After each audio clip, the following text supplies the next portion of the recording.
They stay in these pens for 42 days because that way they increase their litter sizes by 5 more babies.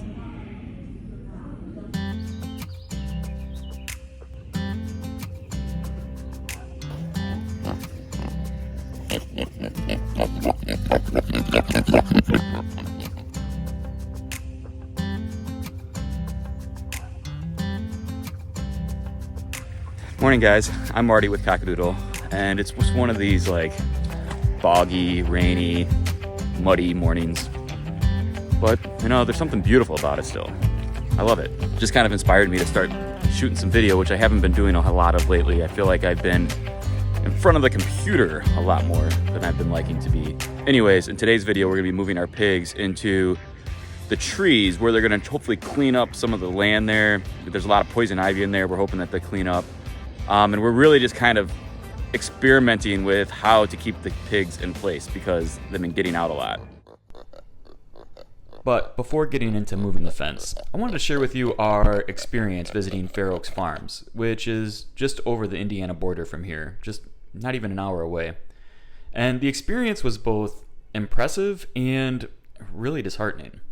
Impressive because they had a hotel on site, restaurants, and these buses that would take you to these massive facilities where the real farming happened. They stay in these pens for 42 days because that way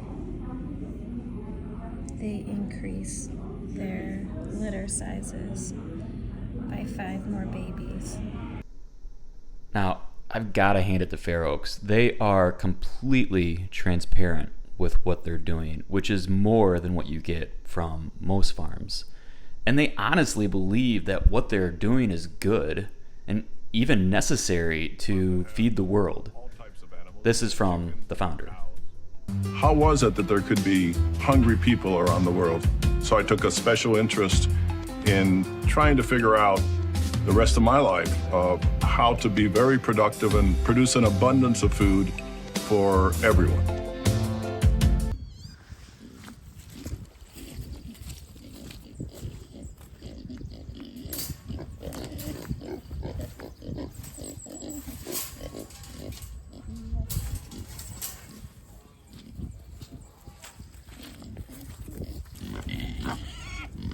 We have some trees over here that I'd like to move them into. Come on, guys.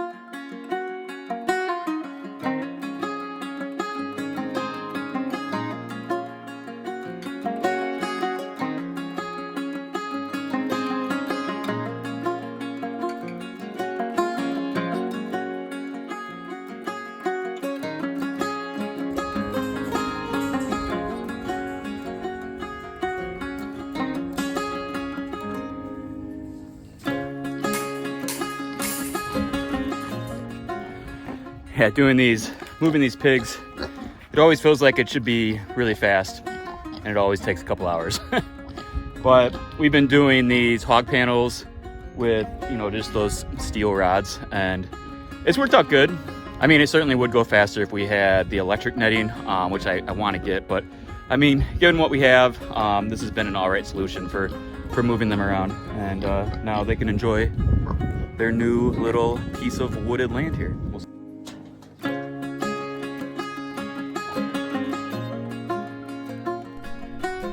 And back to Fair Oaks. I'm not going to pretend that I know of a better way to feed the world. And given the current market demand for cheap pork, operations like Fair Oaks is really all we've got. I thought that these Yelp reviews were really a good indicator for where the market's at today. They have 220 reviews and 4 stars. And really, only a couple had anything to say about the animals' living conditions. Many, like Lafai here, commented on the animals' conditions, said it was sad, but really just write it off as being an efficient way to create food, which is what it is. So these pigs have not been staying in. They're usually around the property somewhere, but I guess it's time that we invest in that electric fence. Let's go see if we can find these pigs. Come on.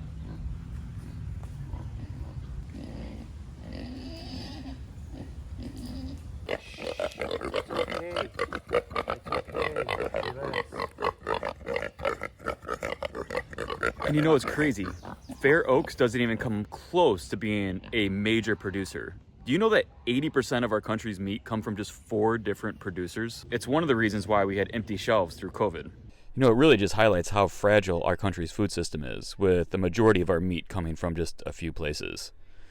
These places, they're called CAFOs, or confined animal feeding operations. Let's see what our friend the cow has to say. I'm here to tell you what's really going on around these parts. This is a concentrated animal feeding operation, or CAFO. CAFOs are basically factory farms, facilities where thousands of cattle, pigs, or chickens are packed into tiny spaces with no ability to move around freely. And oh my God! Then there's the waste. The animal waste or manure is held in huge storage lagoons.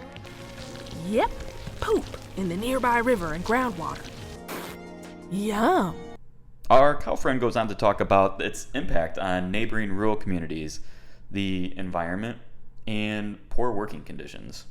Surprisingly, our cow friend didn't say anything about animal cruelty, which unfortunately is something that Fair Oaks had to experience. This is footage from an undercover operation at Fair Oaks, but I'm not going to show it here because honestly, it's really hard to watch. If you want to see it, you can Google it. Come on, Chris. Come on.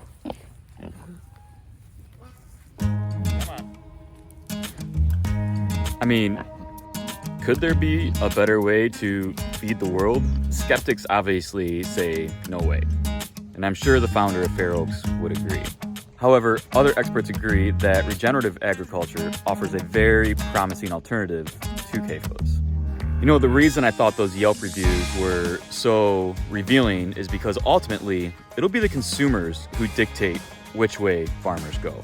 And we have a very quickly growing group of customers and supporters that are taking big bets on regenerative with us. It's a return to farming the way that it used to be. It contributes back to the environment rather than extracting from it.